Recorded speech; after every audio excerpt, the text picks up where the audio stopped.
हाय HS community, स्वागत है आप सबका आपके अपने चैनल हंग्री स्पिरिट्स में। हंग्री स्पिरिट्स देख रहे सारे दर्शकों का मैं अंजू शर्मा दिल से स्वागत करती हूँ। आ गई हूँ आपके रिव्यूज लेकर, सुनाती हूँ। पहले वही निवेदन, जिन्होंने अभी तक चैनल को सब्सक्राइब नहीं किया है कर लीजिए। साथ में दोस्तों बेल आइकन दबाइएगा ताकि आपको हमारे वीडियोस के नोटिफिकेशन मिलते रहें। सुनते हैं अनुपमा के रिव्यूज। अंजना जी, मैं सोच रही थी अनुपमा के लिए सॉरी मुझे फिर से करना पड़ा क्योंकि मेरी छोटी खाली तो आवाज़ बहुत ज़ोर ज़ोर से बोल रही थी, तो उसके मुंह बंद करने के लिए बोली थी। तो दिग्विजय ने कहा, वो सही कहा, जिसको जो भाषा समझ आता है उसी से भाषा करना पड़ता है। और जंग तो लड़नी ही पड़ती है। माँ बाप बन के नहीं रहना पड़ता है ना, उन्हें सही रास्ते जाने के लिए कई बार किसी को पूछने की ज़रूरत नहीं है। उन्हें जो बोलना है, जो बोलना ही पड़ता है।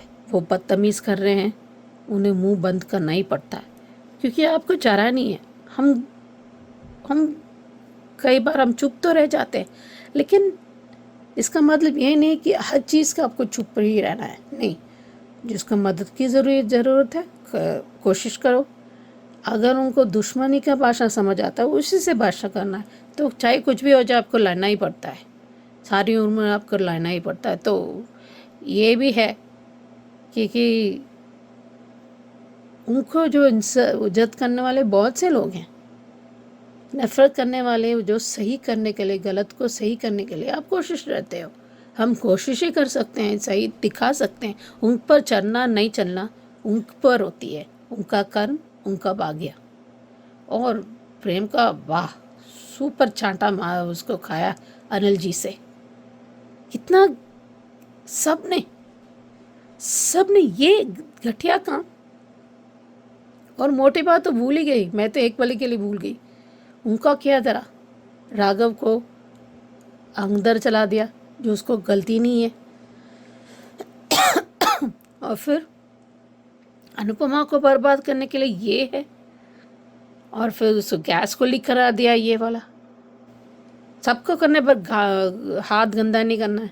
और श्रुति जो कि क्यों बुलाया, जो जीतने के लिए चाहे कुछ भी हो जाए, ये है।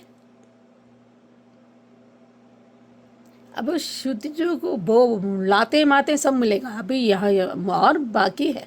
राही को मैं मुझे तरस आया था, अब नहीं। मैंने कुछ पुरानी एपिसोड्स देखी थी, मुझे और मिलेगा उससे। शी टोटली डिजर्व्स इट,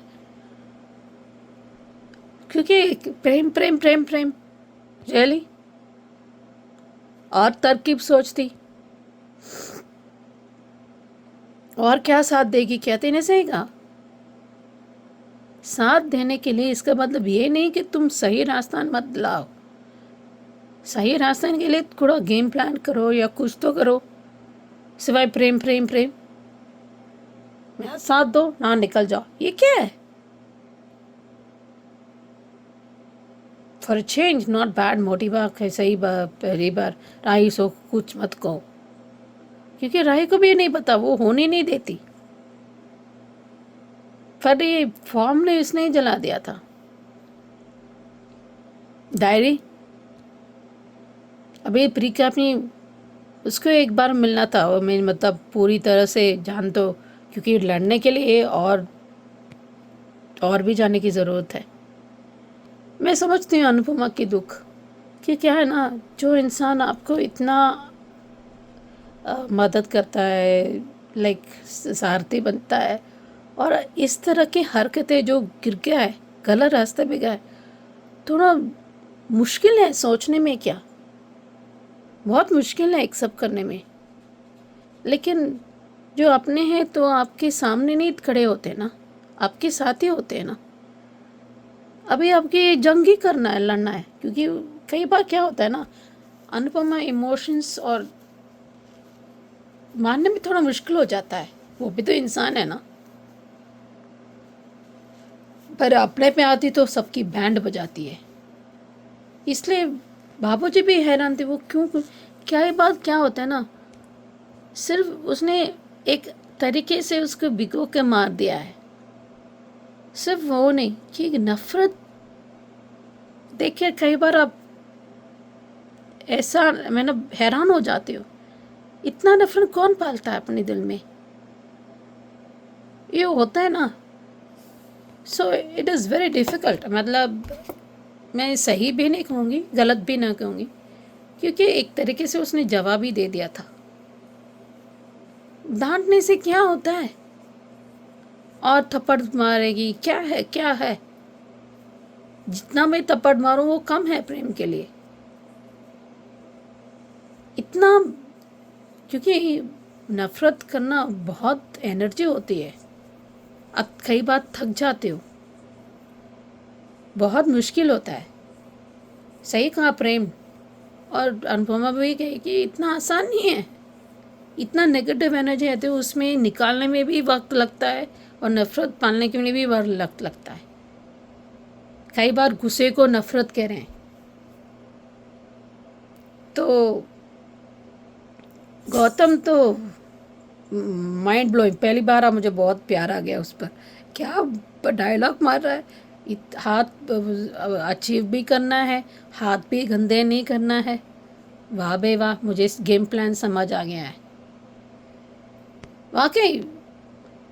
ये क्या क्या हरकतें की। राघव को अंदर भेज दिया था जेल बिना गलती के। अनुपमा को क्या क्या नहीं किया। गौतम तो खुद ही घर में बैठा है, और तोशु पाकी को बाहर और घटिया काम करेगा, तो इसलिए वो चोरी यहाँ पर भी करेगा। रखने से भी प्रॉब्लम, बाहर भेजने से भी प्रॉब्लम। मैं होती तो बाहर भेज देती। हम लोग भेजते थे फिर वापस ले आते हैं। ये माँ ये गलती भी करते हैं, पर अभी भेजना चाहिए इसे दोनों को। देखते हैं, पर सही रास्ते करने में आपको लड़ना ही पड़ता है।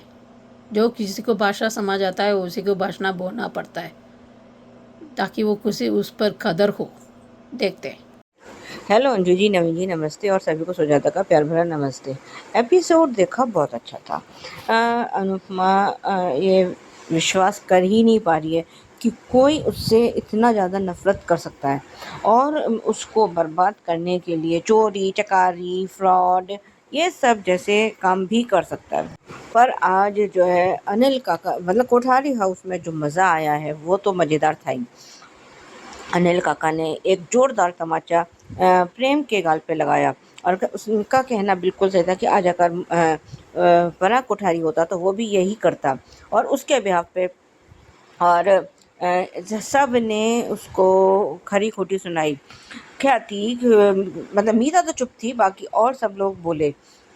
और जब श्रुति बोली कि उसको क्यों मार रहे हो, ये हो, जो भी उसका डायलॉग था, पर उलट के जो वसुंधरा कोठारी ने बोला वो बड़ा मज़ेदार था कि जो कि वो तुम्हें नहीं मार सकता इसलिए उस पर हाथ उठा रहा है, क्योंकि इस सारी साजिश की करता धरता तो तुम ही हो। और बिल्कुल सही बोला। और आज जब अनिल काका ने ये बोला कि आज तो मोटी भाभी तेरे साथ नहीं है, तो एकदम जैसे उसने शौक की स्थिति में उसको देखा। मतलब प्रेम ने अपनी भी मोटी बा को देखा, क्यों साथ दे, हालांकि ये भी कोई दूध की धुली नहीं है। कांड तो इसने भी बहुत की, जो कि बाद में गौतम गांधी ने बोले भी कि सारे कांड तो तुमने किए हैं। और आज जिस तरह से प्रेम फटा है, उसने तो सारा सब कुछ तहस नहस कर दिया। सब कुछ उधर अनुपमा छुप के रो रही है, वहाँ पे दिग्विजय जी वो लेकर आए, उसके लिए चाय वाय लेकर आए और उससे बात कर रहे हैं कि अगर तुम्हारे ये अपने हैं तो साथ क्यों नहीं है, सामने क्यों है। ये तो कान्हा जी ने ही कहा था ना। और जिस बात को शायद ये अनुपमा भूल भी गई थी, पर आज तो गौतम का वो हाल है कि घर फूंक तमाशा देख, क्योंकि इसी ने की तो आग लगाई हुई है ना से सारी। तो अब घर फूंक तमाशा देखने वाला काम तो ये गौतम गांधी कर ही रहा है। कौन सा, वैसे भी इसका अपना घर है, अगर अपना भी घर हो तो तब भी ये तमाशा देखता ही देखता। और राही को कितनी बदतमीजी से बोल रहा है कि जय कह रही है कि उसने जो बोला था कि मैं मतलब मैं साथ हूँ, पर सही को गलत, तो क्या गलत कह दिया तुम, हो गलत तुम। तो क्या बोलेगी। और ये जो उसने आके बोला है ना कि I am the winner, no no no no, you are not a winner, only loser, a big loser, सबसे बड़ा लूजर। और ये कह रहा है ना मैं जीत के दिखाऊंगा बड़े डंके की चोट पे, ये उस वक्त क्या करेगा जब ये बुरी तरह से हारेगा और शर्म से ये किसी के सामने मुंह दिखाने के लायक नहीं रहेगा, क्योंकि हारना तो इसका तय है। और आज तो अनुपमा ने भी दिग्विजय जी के सामने कह दिया कि मैं जो है उसको हराने के लिए नहीं, पर मैं खुद को जीतने के लिए ज़रूर कंपटीशन खेलूँगी और करूँगी। कंपटीशन में हिस्सा लेना और जो है उसका मतलब इन लोगों के कन्वर्सेशन बहुत अच्छे थे। जिस तरह से आज दिग्विजय जी ने अनुपमा को समझाया वो बहुत बढ़िया था। और आज तो जो प्रेम तो बिल्कुल आपे से बाहर हो चुका है। ये तुम मुझे छोड़ के चली जाओ, तुम्हारा यहाँ पे कोई काम नहीं, या तो मेरा साथ दो या फिर मेरे साथ मेरे को छोड़ के चली जाओ। जिस दिन राही ने तुम्हें छोड़ दिया उस दिन तुम कहीं किसी दिन के नहीं रहोगे। अभी जब तक राही साथ दे रही है, पर जिस दिन इसके सब्र का पैमाना ख़त्म हुआ, छलक गया, उस दिन ये जो है ऐसे ये भी फटेगी जैसे आज ये प्रेम फटा है। इतना इसने अपने अंदर गुबार भर लिया था कि इसका फटना तय था। हार तो जो है प्रेम ने अपनी किस्मत में लिख ही ली है, क्योंकि उसको अगर अपने पर भरोसा होता, अपने टैलेंट पे भरोसा होता और ये श्रुति के इसमें झांसे में नहीं आता तो शायद ये एक बार को जीत भी जाता। पर इतनी ये नेगेटिविटी और इतना गुस्सा, फ्रस्ट्रेशन, नफ़रत सब कुछ मिलाकर इसने जो अपने आप को बना लिया है, तो अब ये जो है कभी जीत तो सकता नहीं। पहली बात तो ये। दूसरी बात ये है कि अनुपमा इसकी गुरु रह चुकी है, तो गुरु जो है शिष्य से कभी भी हारता नहीं है, वो हमेशा जीतता ही है। और जो चीज़ें तुमने उससे सीखी हैं या उसने तुम्हें सिखाई हैं, तो क्या वो अपना सिखाया हुआ भूल जाएगी? चीज़ अनुपमा ने खुद प्रेम को सिखाई, तो क्या वो उसको बनाना खुद से भूल जाएगी? और जो खुद की उसकी इन्वेंट की हुई रेसिपीज़ हैं, क्या वो उनको भूल जाएगी? नहीं भूल सकती।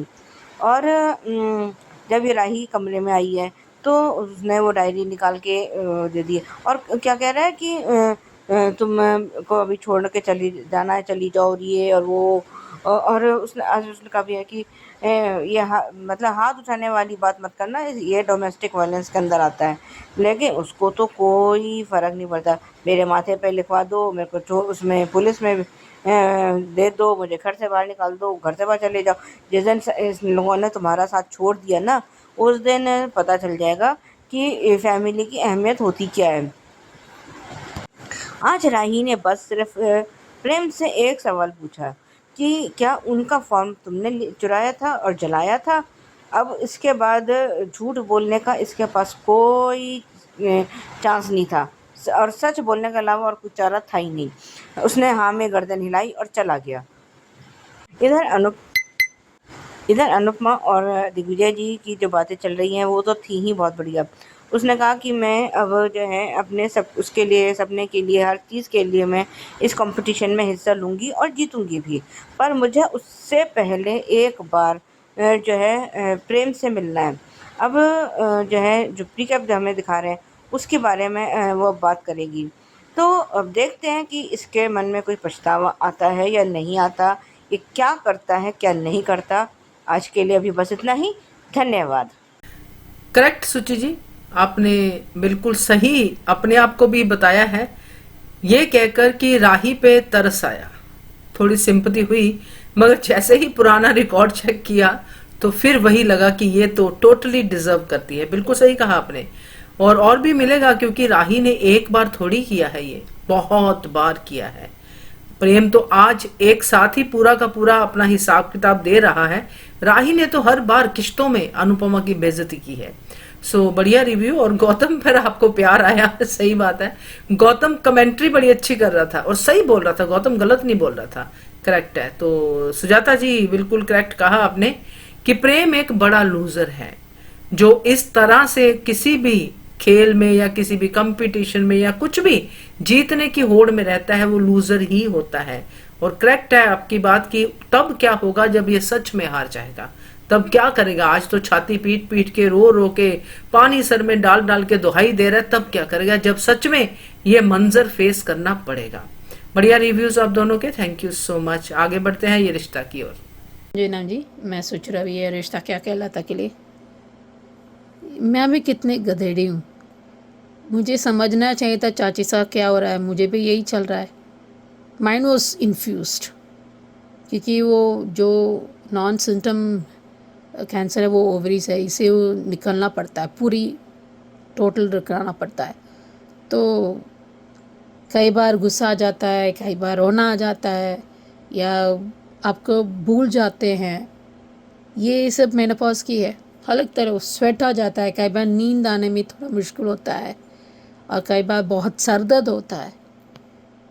तो मैं एक टाइगर बम लगाती हूँ, फिर उसके बाद मैं कैमोमिल टी पीती हूँ ताकि थोड़ा रिलैक्स हो, हम सो सकते हैं, क्योंकि आपको ताकि आपको सोने के लिए दिक्कत ना हो। So that helps, meditation help हो जाता है।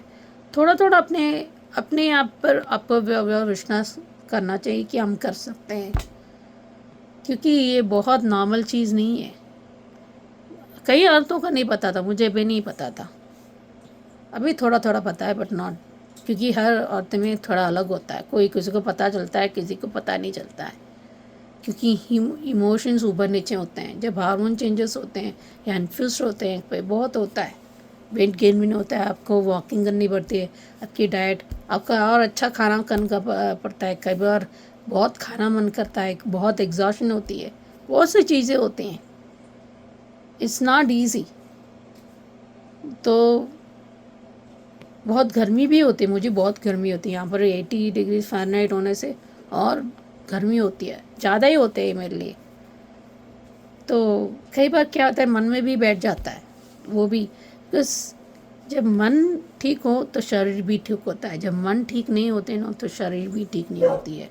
और दूसरी बात है कि फूफासा क्यों इतना इंसेंसिटिव है, कुछ पढ़ी ही नहीं है, शोभा नहीं देता। रियली विद्या, सीरियसली, अनजाने में किया था पर जानबूझ के नहीं किया था। तो अलग अलग हिस्से से वो काम किया था, पर सबसे ज़्यादा नोटिस तो अभिरा ने किया था। और ये अरमान ने भी बहुत साथ दिया, क्योंकि वो क्या ना, इमोशंस ट्रिगर होते हैं ना, उसकी वजह से आप अपने आप, दैट इज़ रिवर्स साइकोलॉजी भी होती है। एक तरह से अच्छा ही किया था फुफासा ने, ताकि अरमान पैदा चल के हो पाए।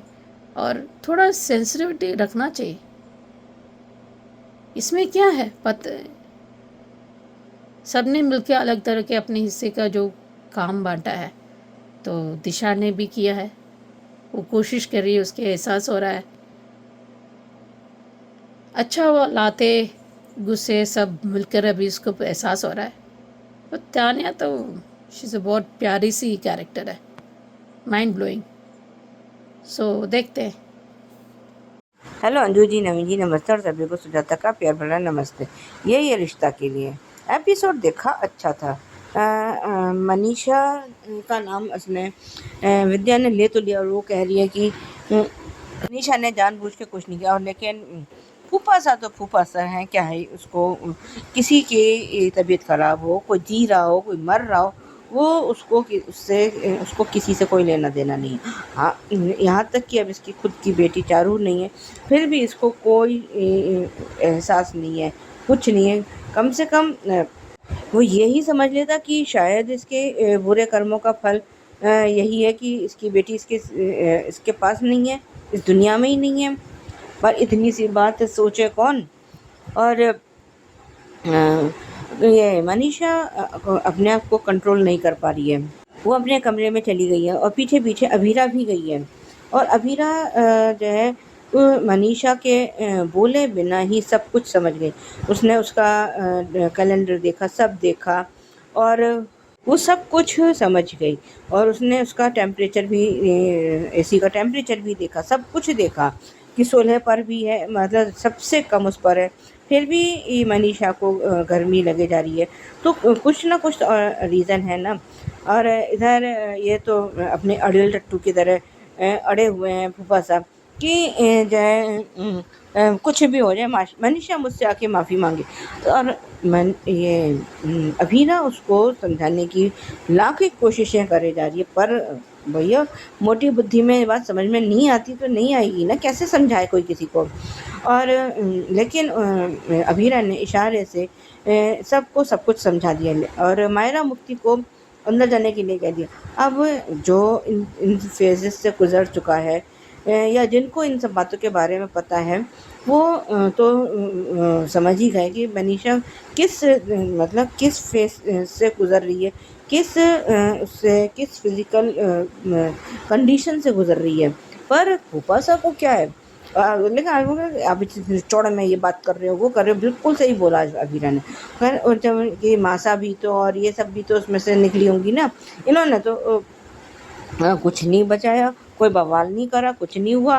मतलब सबके सिम्टम्स अलग होते हैं, सबकी सिचुएशंस अलग होती हैं, सबकी बॉडीज़ अलग होती हैं। अभी तक तो अभीरा चुपचाप उसको डिफेंड कर रही थी किसी तरीके से कि भाई ये शांत हो जाए, पर नहीं, उसको तो अब उसके बाद जो उसके मुंह पे टेप लगी है। और जब अभीरा का कहना बिल्कुल सही था कि आप इंटरनेट पर ये सवाल कीजिए कि मेनोपॉज में एक इस औरत के साथ आप क्या सिचुएशन होती है, क्या होता है, आपको हर औरत का अलग अलग वो पता चलेगा, पागल हो जाओगे तुम। और बिल्कुल सही बोला। और जिस तरीके से आज अभीरा ने उसकी मनीषा की ढाल बनी है वो बहुत बढ़िया थी। आज अरमान गुस्से में बिना हुआ करके चला तो उसको भी महसूस हुआ, सबको बहुत खुशी भी हुई। और आज तो इसने अभीरा ने फूफा सा और क्रिश दोनों को एक साथ लपेट दिया कि आप दोनों इतने इनसेंसिटिव हैं कि आपको औरतों की कोई परवाह है ही नहीं। आपके घर में भी तो औरतें हैं, पर आपको तो कोई परवाह है ही नहीं, किसी के उससे क्या लेना देना, दुख तकलीफ से इन लोगों को क्या लेना देना। इतना पत्थर दिल होना भी अच्छा नहीं है। लेकिन जिसने कभी नरमाई सीखी नहीं, जिसके मतलब उसके दिल में कोई हमदर्दी नहीं, कुछ प्यार नहीं, कुछ नहीं, जो सिर्फ एक पत्थर दिल बन चुका है, तो उसको आप कह भी क्या सकते हो, कुछ नहीं कर सकते उसके साथ। और वही हाल उसके बेटे क्रिश का भी है। उसे भी कहाँ किसी की कोई चिंता होती है, वो तो अपने अय्याशियों में वैसे ही मस्त रहता है। अभीरा पता नहीं इसके संजय बंसल के कमरे में कुछ शायद बुआ सास से कुछ बात करने आई है या क्या करने आई है, और कुछ ढूंढ रही है। अब क्या ढूंढ रही है, उसे मिला नहीं मिला, आई डोंट नो।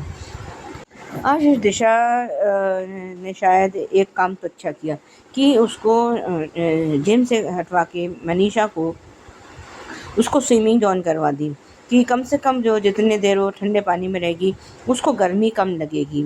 और अब उधर तानिया ने अपने गायनक से अपॉइंटमेंट ले लिया है।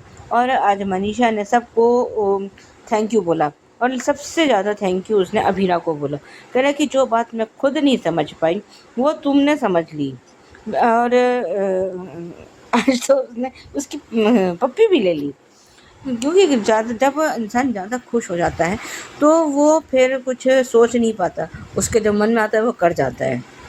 इधर अभीरा और अरमान बातें कर रहे हैं कि वो कह रही है कि मैं अब तुम्हारे पीछे पीछे नहीं भागूंगी, मैं ये नहीं करूँगी, और अब तुम खुद से अपना चलना लगा। अगर तुम्हें लगे कि तुम्हें मेरी ज़रूरत है तो मुझे बस एक बार बुला लेना। कह रहा कि मुझे बुलाने की ज़रूरत पड़ेगी ही नहीं, क्योंकि तुम वैसे ही सब कुछ समझ जाती हो। जैसे अभी जो है तुम उसको मनीषा चाची को समझ पाई, वो खुद अपना नहीं समझ पा रही थी, लेकिन तुमने उनकी वो सब चीज़ें भाप ली और उसको एक्सप्लेन भी किया। बिल्कुल, क्योंकि वो अपनी आँख, नाक, कान सब खुले रखती है, दिमाग खुले रखती है। और ये जो रिकैप दिखा रहे थे कि ये कह रहा है कि मेरा यहाँ पे दम घुट रहा है, अभी ये क्या किस वजह से बोल रहा है, मैं यहाँ नहीं रहना चाहता, क्या है क्या नहीं है, वो अभी मैं नहीं समझ पाई। आज के लिए अभी बस इतना ही, धन्यवाद। यस सुचि जी, मोनोपोज को लेके जो आज मनीषा की बात कही है, मैंने आपको सबको पहले कहा था ये कुछ फीमेल रिलेटेड ही प्रॉब्लम है। क्लियरली मैं नहीं कह पाई क्योंकि पता नहीं चलता कल को कोई और बीमारी निकाल दे तो खामखा क्यों इसमें पड़ना है। क्योंकि जब पहली बार इसको गर्मी वाला वो दिखाया था तो मुझे लगा कि ये कुछ ऐसा ही है, क्योंकि मेरी सिस्टर के साथ भी सेम तरह की चीजें हुई थी। बहुत ज्यादा गर्मी लगना, मूड स्विंग होता तो सबके साथ है मगर डिफरेंट डिफरेंट लेवल पे, जैसे कि आज अभीरा ने कहा भी। तो सही, आपने भी अपना एक्सपीरियंस बताया है, बिल्कुल सही है। और फूफा सा के बारे में आपने कहा है कि उनका जो करना था, जैसे लड़ना था अभीरा के साथ, एक तरह से अच्छा ही हुआ। बैड में गुड निकल आया, अरमान बिना वॉकर के चल पड़ा। बढ़िया रिव्यू। और सुजाता जी, करेक्ट कहा आपने कि अभीरा बहुत अच्छा ढाल बनी है मनीषा की, बिल्कुल सही है। उसने ना सिर्फ बाहर से बल्कि अंदर से भी मनीषा की बात को समझ लिया, और फिर फूफा सा को जो इन दोनों बाप बेटा को सुनाया है बहुत अच्छे से, बड़ा मजा आया। तो बिल्कुल सही कहा आपने। तो ये थे ये रिश्ता के रिव्यू। अब सुनते हैं सुचि जी का रिव्यू क्योंकि का। नमस्ते अंजना जी, मैं सोच रही अनुपमा के लिए, सॉरी क्योंकि सांस सीजन 2 के लिए क्यों रुक गई। कम से कम मेहर को तो बता सकती थी और फिर कल हल निकालती, या ऐसे कहानी बताती कि ऐसा हुआ तो उनकी जगह क्या होता तो क्या कर पाते। जो इतना सब याद रखता है क्योंकि इसने परिवार दी, घर दी, सब नहीं दी, तो वो इंसान इतना गलत कैसे हो सकता है। क्यों नहीं एक बार सोचता। ठीक है, उस मोमेंट में आपके बेटे चले गए तो दुख होगा, तो आप सोच नहीं पाओगे, लेकिन कुछ दिन के बाद आप सोच पाते क्या हुआ, कुछ तो वजह होगी, या खोज निकालते क्या हुआ था। और नियति जानबूझकर छुप रही है, इतना सब होने के बाद भी कुछ नहीं हुआ जैसे लग रही है। ये सारे फसद के गट भी कहीं ना कहीं सिर्फ करण ही नहीं है, नियति भी है इसमें। तो मुझे ये लोग कितने कन्वीनियंस से क्या करता, गिरता उठता, ऐसा क्या कर दिया उसके मार दी। क्या कोई पागल कुत्ते ने काटा है क्या उसे मारने के लिए। कोई वैष्णवी नहीं बताती या नंदिनी नहीं बताती, कम से कम नंदिनी शोभा को तो बताती, कोई तो इंसान को बताती। गौतम इस सब के बावजूद अपनी माँ को, उसको कहीं ना कहीं लग रहा है कि कुछ तो बात हुआ है जो तुलसी को ये करना पड़ा या नंदिनी को उठाना पड़ा या जो भी है। कोई भी इंसान मानने में क्या शौक होता है क्या। सिर्फ हिम्मत ही नहीं है, वो क्यों करना पड़ा। अभी देखो बच्चे एक भी हाथ में नहीं है, ये सब ज़्यादा सख्त ना हो के भी और ये करना पड़ा। और ये फिर से नफरत है, गिन आती है। ये तो मंदिरा के जैसे मंदिरा की बेटा जैसा लग रहा है, तुलसी की नहीं। ना ही उसने मंदिरा को चुना है, क्योंकि उसने एक तो शायद गलत तरीके से नाजायज़ फ़ायदा उठा के उसके जाल में फंसा के उसको कर्ण हो गया था ये। और गौतम इसकी वजह से उसको मौका मिल गया है कि वाकई वो अपनी माँ से प्यार करता है। मुझे पता नहीं, पर लगता तो है। लेकिन कई बार वो प्रश्न भी उठ जाता है क्योंकि उसको पहली बार मौका मिल रहा है, क्योंकि करण से हमेशा उसको मिल रहा है। क्या मिल रहा है, हितिक तुलसी से मिला है और वो कुछ, और मुझे इतना यकीन है ऋतिक हमेशा तुलसी से का साथ दिया है। और वैष्णवी तो उसको पता है कुछ तो वजह हुई है, और उसको पता है उसने क्या किया है वो क्या, पर बस ये बात पूरी बात नहीं बताई है, या पूरी बात उसको पता है। क्योंकि क्या है ना, कोई पता नहीं चल रहा, लेकिन अगर जब करण को पता चलेगा, क्या अपने आप को माफ कर पाएगा वो। इतनी नफरत, इतनी नफरत कौन झेल पाएगा? कितने भी माँ बाप बुजुर्ग हो या कम उम्र हो गए या जो भी है, माँ बाप को बच्चों से नफरत सहन नहीं कर पाते। भले ही बच्चे भी नहीं सहन पाते, लेकिन उनको कई बार गुस्सा ऐसा हो जाता है कि उनको पता नहीं चलता वो क्या कर रहे हैं। वो सोचते हैं वो सही कर रहे हैं।